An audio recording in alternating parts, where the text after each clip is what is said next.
जी नमस्कार, आप देख रहे हैं अपना पसंदीदा वेब न्यूज चैनल। अभी हम दरभंगा से जुड़े और एक महत्वपूर्ण विषय को लेकर के आपके समक्ष हाजिर हुए हैं। अभी कुछ दिनों से बिहार में एक सर्वे का काम शुरू हुआ जिसको लेकर के ऊहापोह की स्थिति बनी हुई है। लगातार कई ऐसे लोग हैं जो जानकारी के अभाव में ये समझ नहीं पा रहे हैं कि आखिर उनको करना क्या है। और इसी मुद्दे को लेकर के आज हमारे साथ दो एक्सपर्ट जुड़े हुए हैं। एक हमारे साथ खास मेहमान है एडवोकेट अशफाक आलम उर्फ सोनू, जो वकील भी हैं और जमीन के से जुड़े हुए काफी जानकारी हम लोगों को टाइम टू टाइम बताते रहते हैं। और दूसरे हमारे खास मेहमान है, क्या नाम है सर आपका? तबरेज अहमद। तबरेज अहमद, ये कानून गो हैं और सर्वे से जुड़े हुए अभी जो अभी रिसेंटली सर्वे का काम चल रहा है।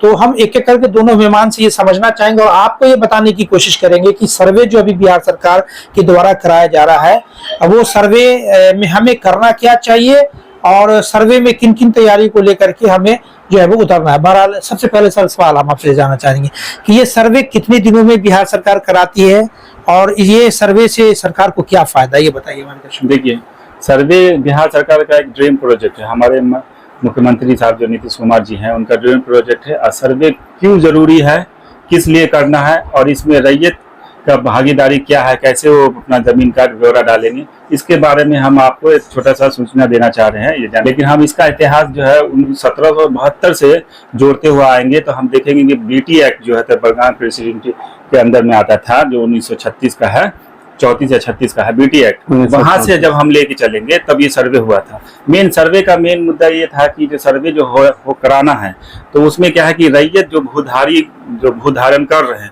उसकी वर्तमान स्थिति को जानना है कि रैयत कौन से रैयत उस जमीन पर है और किनके नाम से वो कागज था। कुल मिलाकर गांव ग्रामीण की भाषा में कहे तो मालिक कौन है इस जमीन का? हाँ, मेन मालिक कौन है। आप देखा होगा कि आम भाषा में देखते होंगे कि थाना में हो जाए, कोर्ट में हो, पर 60 से 70% जो विवाद का विषय है वो भूमि से संबंधित विषय होता है। विवाद भूमि के जरिए वो दूसरा रूप लेके वो चला जाता है। इसलिए माननीय मुख्यमंत्री जी का यह प्रोजेक्ट है, ड्रीम प्रोजेक्ट है कि हम जो है ना इस भूमि विवाद को अगर जितना ज्यादा से ज्यादा कम कर देंगे तो न्यायालय पे लोड नहीं पड़ेगा और जो उसके एक्चुअल जो जमींदार है, जो उसके मालिक है, उनके पास हो जाएगा। और सरकार का पुराना रिकॉर्ड सब है उसको डिजिटलाइज करना है।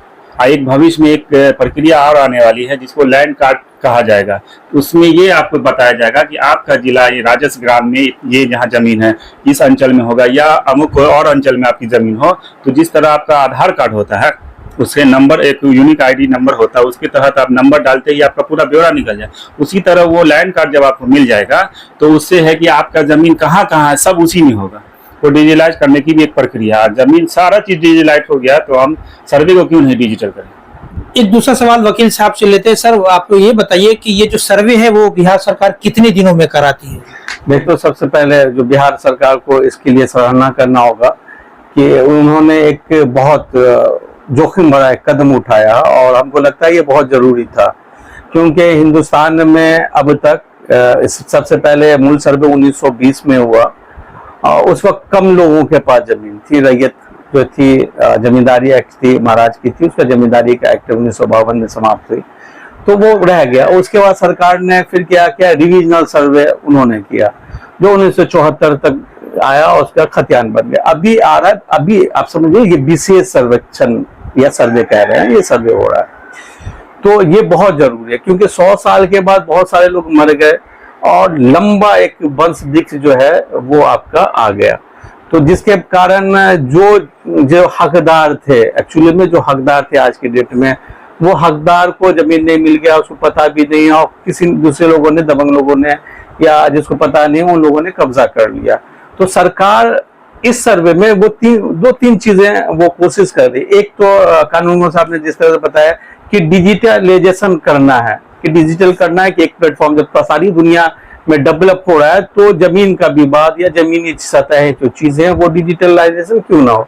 सरकार का एक मंशा है और इसके लिए तारीफ का है, लेकिन ये एक तरह से आपका दरिया होती कितने दिनों में ये हमारे देखिए, सरकार ने तो बताया सरकार को जरूरत समझ में आता तब कराती है। 100 साल में एक सर्वे होना जरूरी होता है। अच्छा, ठीक है। एक सर्वे से दूसरे सर्वे का जो ड्यूरेशन है वो 100 वर्ष होती है। तो अभी जो सरकार ने किया है कि वो चाह रही है कि अभी वर्तमान परिस्थिति में जो जमीनी विवाद कोर्ट में 10 लाख या 1 करोड़ के लगभग केस पेंडिंग पड़ी हुई है, तो कोर्ट पे भी बहुत ज्यादा है, और ज्यादातर केस जो होता है वो जमीन से जुड़ा हुआ था। और अभी क्या है कि उसके बाद क्या है कि बंटवारा से जुड़ा हुआ होता है। तो सरकार ने टाइम टू टाइम लोगों को जागरूक किया है कि आप बंटवारा कर लीजिए, आइए हम रसीद काट देंगे।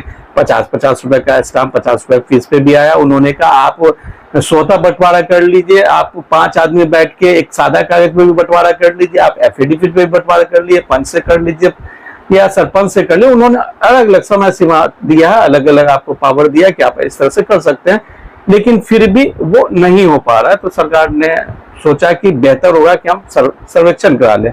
इसमें सरकार का मूल वजह है सर्वेक्षण की, एक तो रेवेन्यू उसके पास जो नहीं आ पा रही है क्योंकि उसको पता नहीं कि जमीन का मालिक कौन है।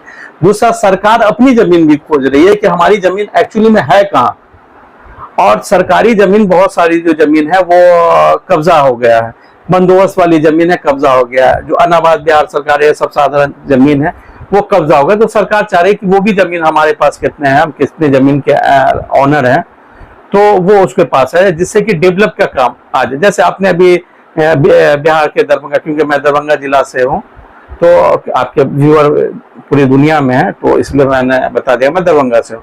तो दरभंगा में जैसे एम्स प्रोजेक्ट आया, और एम्स प्रोजेक्ट पिछले कई वर्षों से एम्स का उसको जमीन नहीं मिल पा रही है, तो सरकार को एक्वायर करनी पड़ रही है। तो सरकार के पास ऑलरेडी 10 लाख एकड़ जमीन उसके पास है, लेकिन सरकार को पता नहीं है। तो इसलिए सरकार चाहती है कि हमारी जो जमीन है, कहाँ पे कितनी जमीन है, उसको पता चल जाएगी, तो जो डेवलप का काम है वो कर सकती है।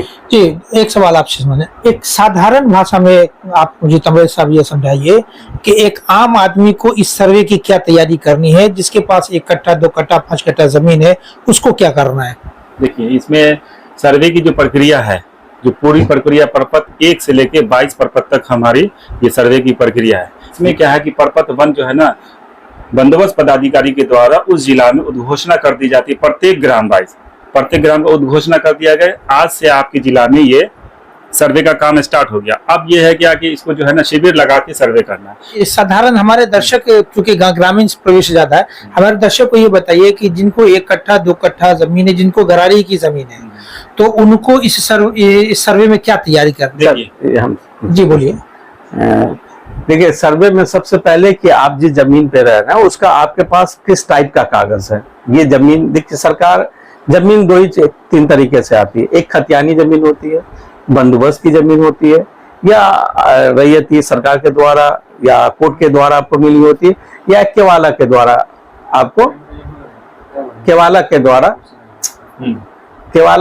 आपको हासिल होती है।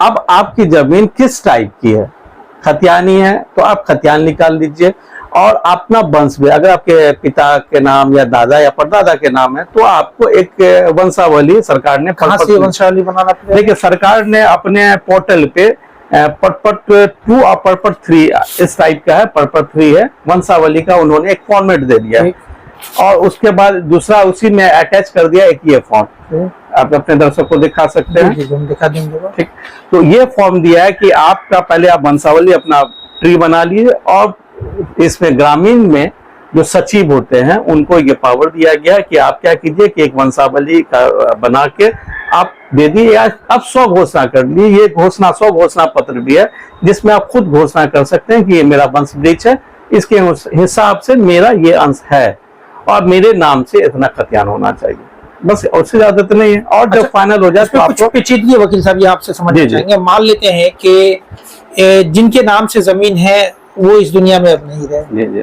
उनके 5 संतान हैं, 4 संतान बाहर रहते हैं, 1 संतान यहाँ है, सर्वे का काम चल रहा है, उनको वंशावली बनाना है। तो वंशावली बनाने के लिए वो वंशावली बनाया, और उसमें जिनके नाम से जमीन नहीं है, जो है वो मर चुके हैं, तो वो जो वंशावली बनाएंगे तो वो जो जमीन है वो उस वंशावली के अकॉर्डिंग सभी को बराबर बराबर मिल जाएगा।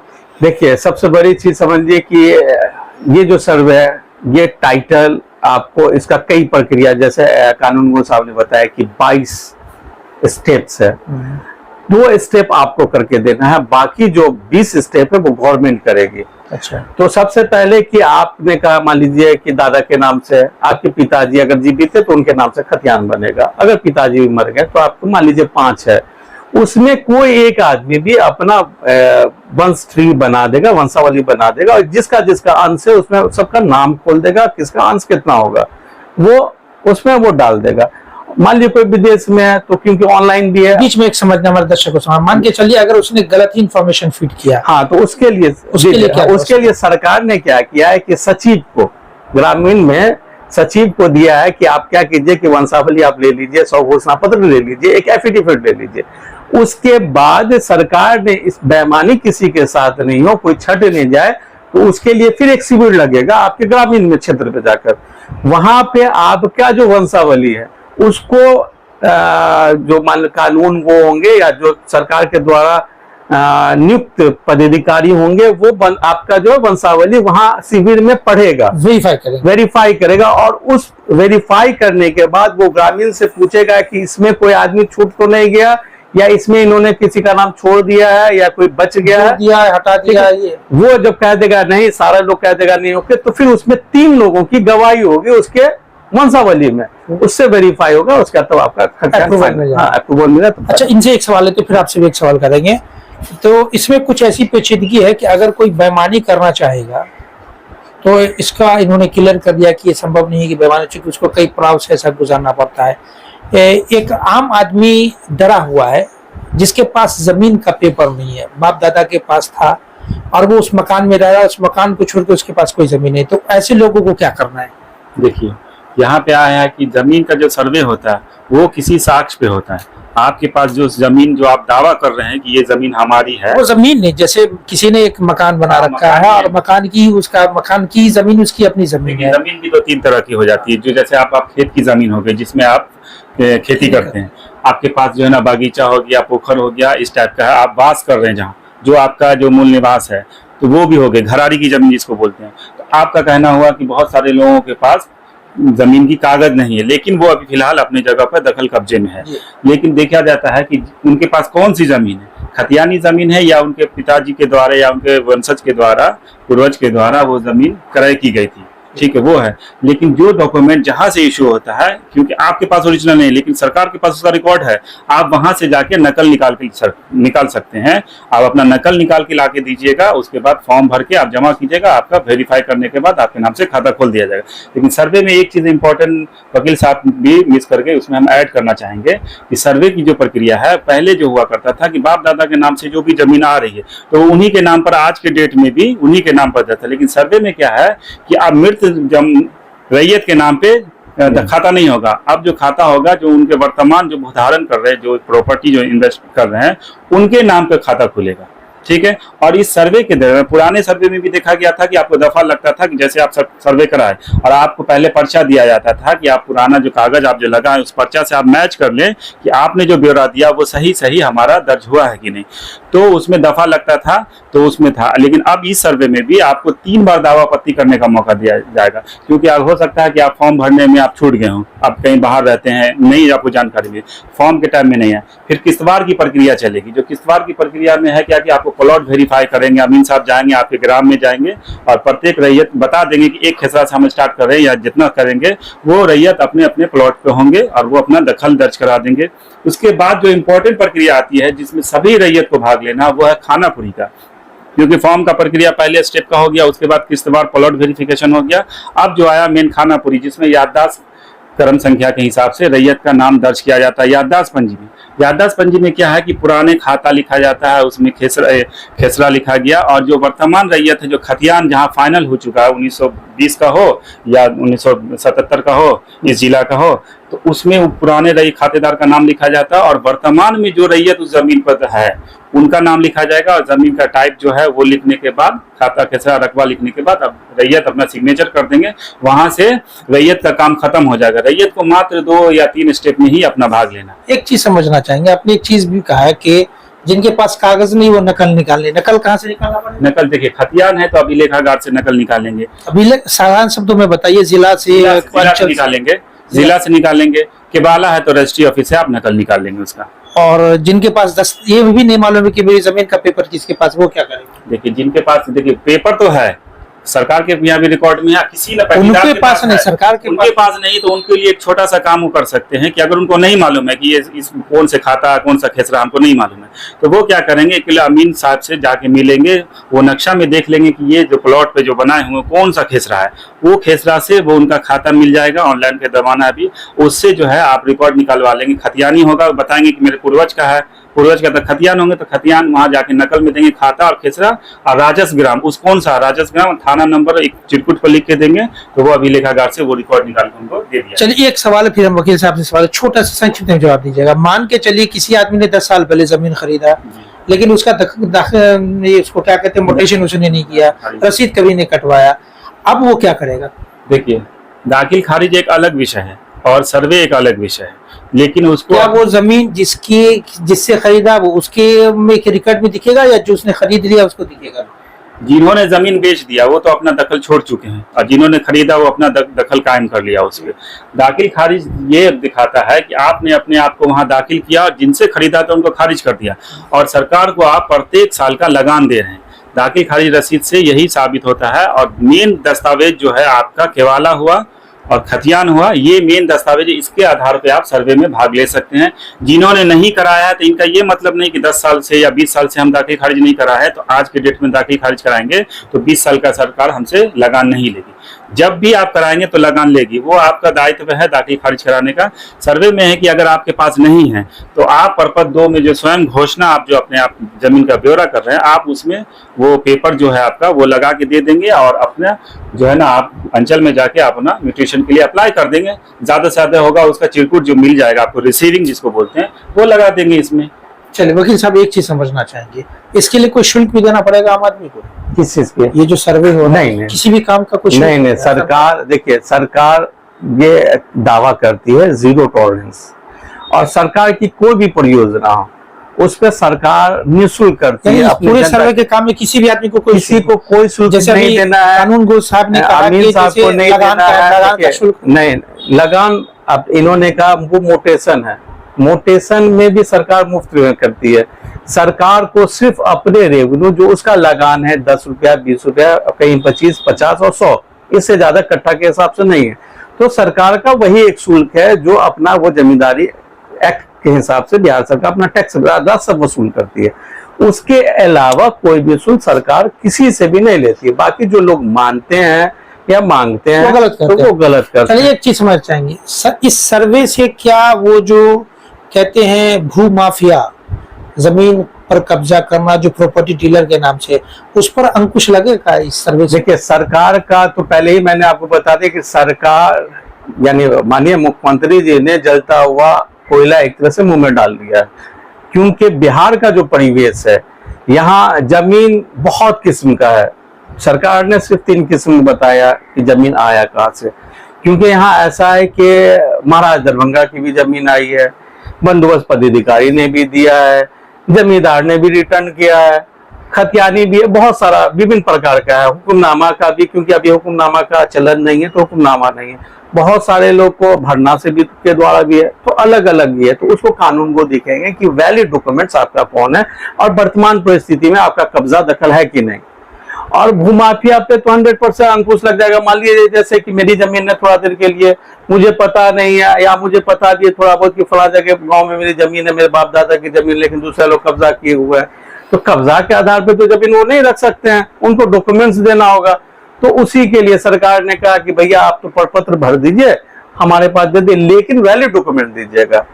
तो वो वैल्यू डॉक्यूमेंट देंगे। अब वो माफिया बेचारे, अब जो बेचारे गरीब गुरबा है जिनका जमीन कब्जा होगा, उनको ढूंढेंगे, उनसे रजिस्ट्री कराएंगे या जो भी उनको लगेगा तो उसे सेटलमेंट करेंगे। वो अलग न्यायिक प्रक्रिया चलेगी, और इसके बाद 22 जो स्टेप है उसके बाद फिर आपको सिविल कोर्ट का मामला। कितने दिनों तक ये सर्वे का काम? देखिए, सरकार ने तो लक्ष्य 1 साल रखा, लेकिन हमको लगता है कि मिनिमम इसमें 10 साल आपका जाएगा। उसके बाद जी उसके बाद फिर न्यायिक प्रक्रिया भी है। बहुत सारी जमीन विवादित भूमि है जिसपे केस पेंडिंग है, तो फिर कोर्ट का मामला आएगा, आप lower court, district court, high court, supreme court तक आप जा सकते हैं। आप कानून गो हैं, लोगों का फीडबैक आपको मिल रहा होगा कि चूंकि बहुत सारे लोग उथल पुथल से जो महसूस कर रहे हैं, बहुत सारे लोग परदेश से भागे हुए बिहार चले आ रहे हैं जो रहते थे, लोगों का क्या फीडबैक है? नाराजगी है या राहत महसूस कर रहे हैं कि बहुत अच्छा काम सरकार ने किया? देखिए, कोई भी काम जब स्टार्ट होती है तो लोगों को दिखता है कि बहुत बड़ा काम है, लेकिन जैसे ही हम उस प्रक्रिया में भाग लेते हैं तो बहुत कुशल काम हो जाता है। सर्वे का काम इतना कुशल है कि लोग इसको समझ नहीं पा रहे हैं। आम सभा लगा के इसकी सूचना इसीलिए दी जा रही है कि ग्राम सभा लगा के कि सर्वे में आपको क्या क्या करना है, सर्वे में आपको किस तरह से फॉर्म भरना, क्या करना। आपने कहा कि कुछ बहुत सारे लोग जो बाहर रहते हैं तो वो बाहर से आने की तैयारी कर रहे हैं कि हम अपना सर्वे कराएंगे। तो सरकार ने ये दो प्रोविजन ये कर दिया है कि आप ऑफलाइन भी फॉर्म भर के जमा कर सकते हैं और ऑनलाइन भी कर सकते हैं। या आप अकेले हैं, वहाँ परिवार से दूर है, बहुत दूर है, अकेले हैं, आप यहाँ नहीं आ सकते तो आप ऑनलाइन के जरिए कर दिए, या आपके परिवार में कोई हो तो वो भी आपके जमीन का ब्यौरा भर के सिविल कार्यालय में दे सकते हैं। ये प्रक्रिया बहुत ही आसान है। हम आपसे जनता की फीडबैक जानना है। जनता की फीडबैक ये है कि ये देखिए, जनता ये तो पदाधिकारी हैं, क्योंकि ये जनता कहीं ना कहीं भयभीत है और उनको बहुत भारी लग रहा है, क्योंकि हम लाख मानने के जो जनता का दो वर्ग है सर। हाँ जी। एक है गरीब, देखिए वही बता रहे हैं जी, वही मैं तो बता। गरीब तक का क्या फीडबैक है वो? और एक्चुअली में क्या है कि आपने अभी इससे पहले सबका भू माफिया, तो कहीं ना कहीं जनता त्रस्त होती है भू माफिया से और भ्रष्टाचार से। अभी जैसे जमाबंदी का हम पट्टू, आप जैसे हम बताएंगे कैसे जमाबंदी का मामला बनेगा, तो अभी हमने देखा है कि सरकार ने समय समय पर कहा लोगों को जमाबंदी कायम करा लीजिए, लेकिन सरकार विफल हो जा रही है। तो जनता जागरूक हो गई है, जनता जाती है सरकार के पास, सीओ के पास, कर्मचारी के पास, लेकिन इतनी बुरी स्थिति है अंचल अधिकारी की या ब्लॉक की कि वहां बिना सेवा शुल्क लिए नहीं होता। अभी मैंने पोर्टल पे देखा लगभग 1 से 1.5 लाख पेंडिंग में है जमाबंदी, जिसका अप्लाई किया हुआ फाइनल है। और 3-4 महीने से मैंने ये देखा है, 3-4 महीने से मैंने ये देखा है कि करेक्शन स्लिप वो जनरेट होना है, तो 3-4 महीने से सीओ के आईडी पे पड़ा हुआ, 4 महीने से उन्होंने करेक्शन स्लिप जनरेट ही नहीं किया है। तो सीओ साहब की जवाबदेह नहीं है, सीओ साहब से कोई पूछ नहीं सकता डायरेक्ट, क्योंकि सीओ साहब खुद एक बड़े पदाधिकारी हैं। आम जनता वो डरती है कि पदाधिकारी के कहीं न कहीं इशारों में आप ये कहना चाह रहे हैं कि यहाँ भी लेन देन की बातें हो रही है, सेवा शुल्क की बात हो रही है। देखिए, मैंने ये कहा कि सरकार की नीति जीरो टॉलरेंस पे चलती है, लेकिन उनकी कोई भी योजना विफल होती है उनके पदाधिकारी के हिसाब से। जब तक वो पदाधिकारी पे मॉनिटरिंग नहीं करेंगे तब तक कोई भी योजना सरकार की सफल नहीं होगी। क्योंकि मैं जनता के साथ रहता हूँ, जनता के बीच में रहता हूँ, और अब मेरे पास गरीब तबके के आम जनता लोग आते हैं, तो वो ज्यादातर जो आज हो सकता है कि आपका सर्वे भी प्रभावित होगा सिर्फ इसी की वजह से कि वंशावली और बंटवारा नामा हो जाएगा, सीओ क्या बंटवारा नामा दाखिल करेगा और उसका जो समय सीमा है उसके अंदर वो आपका कंप्लीट नहीं करे जब तक सेवा शुल्क नहीं दीजिएगा। अब ये कुछ जनता हमारे पास आए हैं और जिन्होंने कहा कि हमने बंटवारा दाखिल किया है, सारे लोगों का सारा डॉक्यूमेंट मेरा सही है, लेकिन सीओ साहब जो है हमारा दाखिल खारिज नहीं करते हैं, जो कि गलत है। सरकार पहले कह चुका है कि आप सादा कागज पे भी हमको बंटवारा, अगर सबकी सहमति है आप ला के दीजिएगा तो आपके नाम रसीद कटेगी।